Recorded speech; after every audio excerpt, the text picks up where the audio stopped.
What's up? Welcome to Tales Tomorrow. I am Morrow, your storyteller for today, and with me I have some more RPG horror stories. Quick reminder, I'm currently running a Q&A on the channel post. Don't leave questions here because I'm gonna just answer them regularly. Go over to the community post on the channel and ask your questions there for myself, Micah, or Mary, my two friends, and we'll answer them at a later time. For now though, let's get some RPG horror stories for today.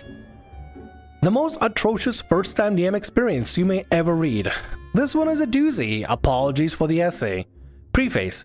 I do not demand perfection from anyone, and I fully expect new players and DMs to be timid, make mistakes, and need help. I delight in this. With a bit of enthusiasm, so much else can be forgiven and great experiences can be facilitated.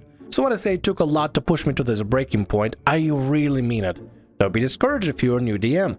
I genuinely believe you couldn't beat this if you tried.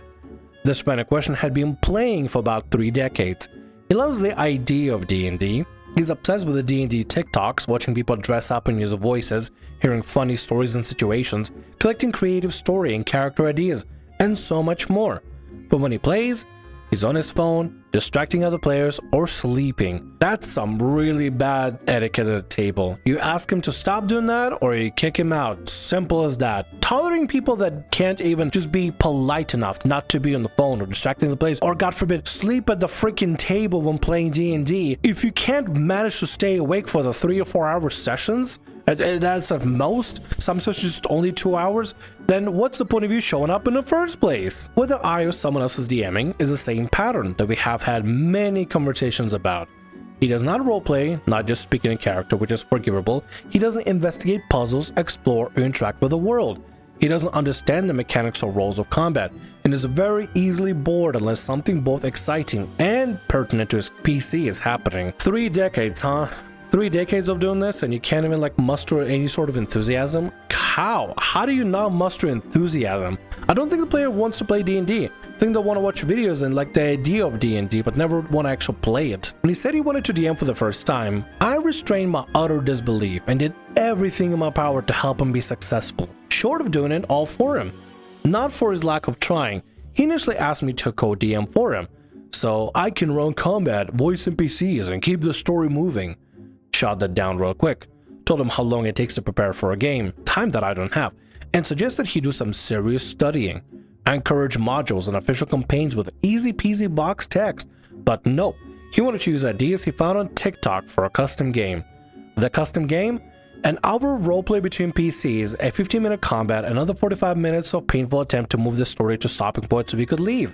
He had nothing written down or planned beyond the hollow shell of a concept, despite my desperate urging to flesh out encounters and story weeks before we began. If somebody can't even put even a tiny bit of effort in putting together like a bulletin point of things that's supposed to happen or what are planned to be, what is the point? Some sort of planning organization needs to happen for a TTRPG game. Not everybody can just improv wing it and be perfect at it, especially not somebody new. You take pointers and notes and try to figure out a good plan and work with somebody else that is helping you. Clearly this DM is trying to help you in order to put together a session that can actually work. But instead of listening to any sort of advice, you're just saying, I'll just wing it and you can do the planning for me and I'll do the voices and stuff and that's it. No, that's not how it works. If you want to learn how to DM, you got to get into the process of DMing bit by bit, step by step, little piecemeal stuff and learn all of it, from organization to planning to figure out what kind of comedy you're going to run, to figure out the story, to writing this stuff. Unless you're some master sleuth improviser that can just create things out of a thin air,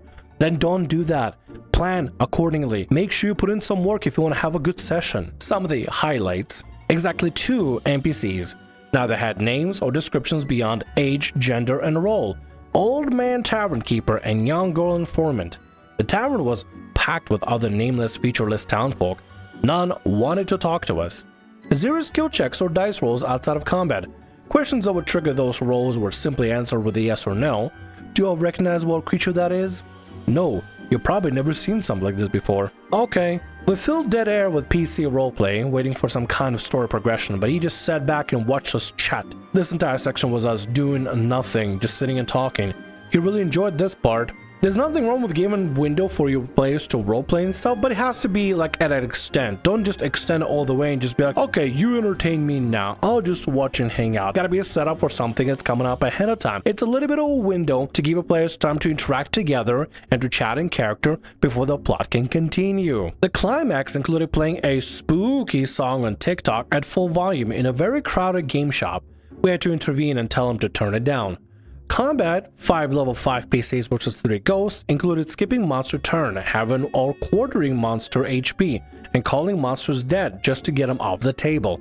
Decently challenging fight turned into 2.5 hours of strategy-free, movement-free, and a resource-free exchange of blows. It was the one thing we were all looking forward to, but its only intention was to get the fight over with ASAP. No chests, locked doors, puzzles, treasure, absolutely nothing to interact with in the environment. Just a void where our imaginations could help fill the gaps.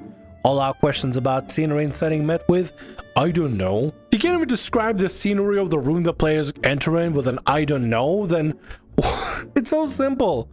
There's a chair in the corner of the room and a bookshelf looks slightly askewed. Seems like there's some drag marks near the shelves. Easy, simple pointers. Like I just made it up on the spot. I made this stuff up on the spot. No random encounters, just a perfectly linear story that we almost could not fill the plot hook for no matter what question we asked or we interacted with.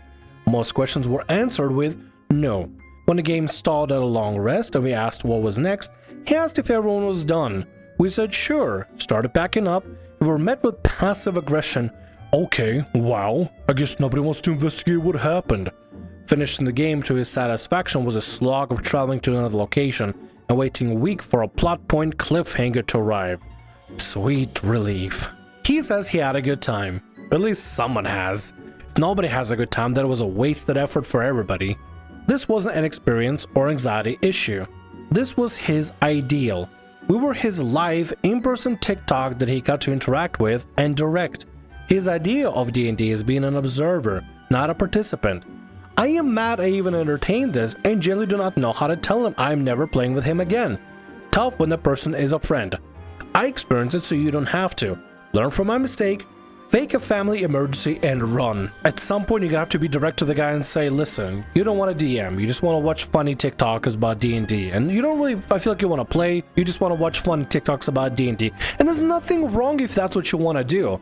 But if you want to do that instead of DMing or learning how to DM or even playing the damn game, then don't play the damn game, just watch TikToks about it. Simple as that. If you're not going to participate or like interact with the world that your DM is providing you, your friend is providing you, then what's the point of you being at the table? You're just missing out a great opportunity to actually make memories yourself, because only thing you're focusing on is what they did on the TikToks for D&D instead of what's happening at your current table. And that's not good. That's not good for you or for your table or for this poor OP that had to deal with this nonsense. You need to have a conversation with this problem player and figure something out, because I don't think it's going to be healthy for either one of you to continue this. Something has to change. Something. And hopefully it's not going to be your sanity, because that'd be terrible.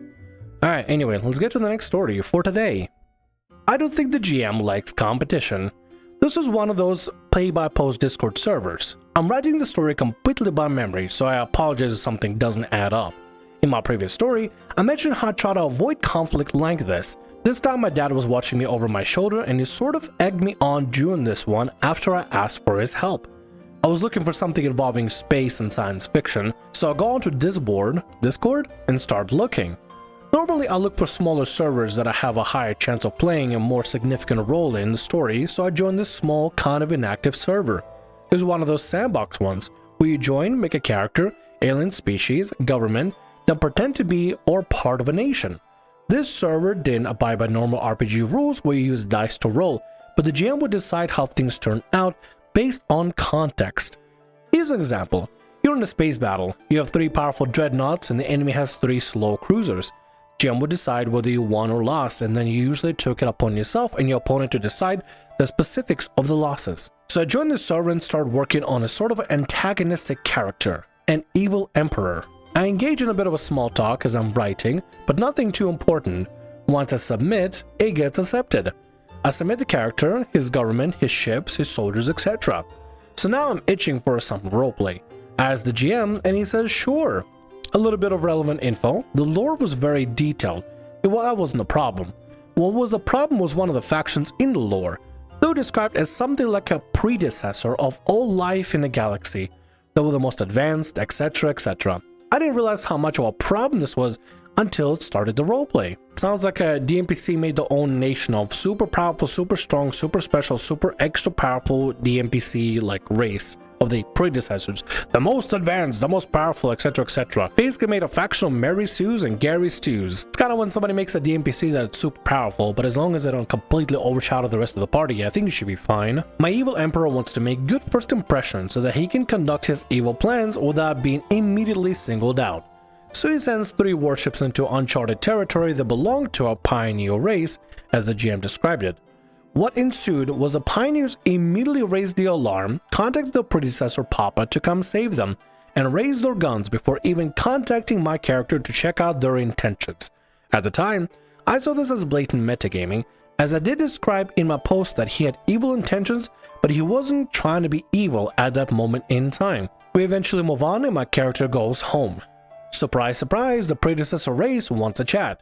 And I am dead serious that throughout this entire part of the roleplay, the GM was pulling wet crap out of his ass to counter everything I try. Is that a saying, pulling wet crap out of your ass? It sounds kind of nasty, actually. I hate the fact that I said that out loud. Ugh. That's not... Is that a saying? I hope it's not a saying. I have armed guards. Useless. Representatives are using digital, like hologram avatars that can be interacted with, but can interact with. They come into my throne room, scan the entire environment, immediately know everything about the palace, and after some chatting, they leave. Now I'm going to be jumping around a bit because I don't remember a lot of the in-between, but my warship ends up fighting one of the predecessor guys' ships. They shoot. I try to dodge or something. And it says, actually the bullets move through subspace, so technically they're intangible until they reach you, or something like that. I call BS. Well, you are playing with a system that's not using roles and based off I said it happened, so it happened. So obviously calling BS on a system that is so nonsensical, it's going to be kind of pointless, you know, there's going to be kind of no point for this whole thing. If they had like dice rolls or some sort of a system to use as a baseline, that might be a little bit easier to work with. But you're working with somebody that says, I say it happens, so it happens. It's like a bunch of kids playing with sticks outside saying, I'm the knight and I slay you. No, I have anti-slaying powers. I have anti-slaying power weapon that goes past your anti-slaying powers. Well, my character has a anti-slaying defenses, which means it deflects all your anti-slaying. It's basically this. That's basically it, but on Discord. There's a little more in between that I don't remember at all, and I don't want to guess because that'd be disingenuous. But at this point, I end up calling my dad in to help. He's a smart guy with good ideas, so I figured, hey, he can give me something to counter this frickwad. Dad suggests the following. Submit an infinite power generator, use fancy big boy words to confuse the GM. Done. Submit a weaponless ship that has a device on it that can teleport things through time. Again, use fancy big boy words to confuse the GM. Done. GM even makes fun of it for being weaponless, calling it useless. I know I'm not your dad and it probably feels messed up to say it, but I feel like your dad should have said, you should probably just find a different group, son, or daughter, or child. These guys don't seem like they're worth it, or they're taking things seriously, or being fair about it. Just find a different group, way better group. But hey, there's more to the story, so let's continue. My dad's plans to have my innocent little ship fly up to the most populated planet that belongs to the predecessor race, send it back in time to a great rapture that occurred in lore. Right before that rapture happens, and creature of paradox the infinite power generator feeds off of. As I do so, me and my dad both think, well, the GM did approve of this. The GM gets all salty and tries to stop me, but I say in character, well, that time travel gun was so useful, I want all of my warships to have one. As this is happening, I'm telling my friend about it, venting to her. Then the GM bans me from his server. My friend says, hey, can you invite me? I want to meet the GM. So I go, sure, and I send her the invite. She joins, talks to the GM, even asks him why he banned me, being an a-hole and yada yada about me messing up his power fantasy. Our friend comes back, leaves the server, says the GM was insufferable to talk to, so I laugh it off and high-five my dad. Well, honestly, I mean, I don't really know what the moral of the story is. I have advice though. Maybe don't play on servers like that. Maybe have something that has a specific system and a rule set, or just anything to work with other than my ship did this to your ship. Nah, because my ship can do this, but nah, my ship, you know, there's no system for it that's like easy to work with. And it's a lot of like, I say so it happens, so it happens. It's a non-system. If you want to have some sort of a space adventure with a system, I mean, I recommend playing Stellaris. It has basically a system colony sim that allows you to start wars and build ships and cause all kinds of chaos going on, depends on the faction you make. But if you don't want to play a video game, I mean, maybe there's some sort of a system out there you can join, some sort of a server that runs a system or modified version of another system that fits more to the game's universe or something. I don't know. I think it's probably best just to avoid systemless groups and systemless games and go with something with a system if you want to have anything consistent going on, instead of, but my ship did this, but nah, my ship did this. You know, this is the sort of situation that's going to continue on and on, because some of the servers are there so that people making the server can run their little power fantasies and stuff. If you do want to find some sort of a sci-fi game, I recommend looking at something with a system, maybe a Starfinder, or you know, maybe another colony sim out there with an actual system, instead of, but I say this happens and it happens. And with that, that's going to be all our stories for today. I want to thank you very much for watching, and thanks so much for being here. If you like what I do, consider subscribing to the channel and leaving a like. Also, if the RPG Horror Stories ever goes down, or if you want to submit your own personalized horror story, email is down in the description below. I'll see you again in more Tales Tomorrow. Bye-bye.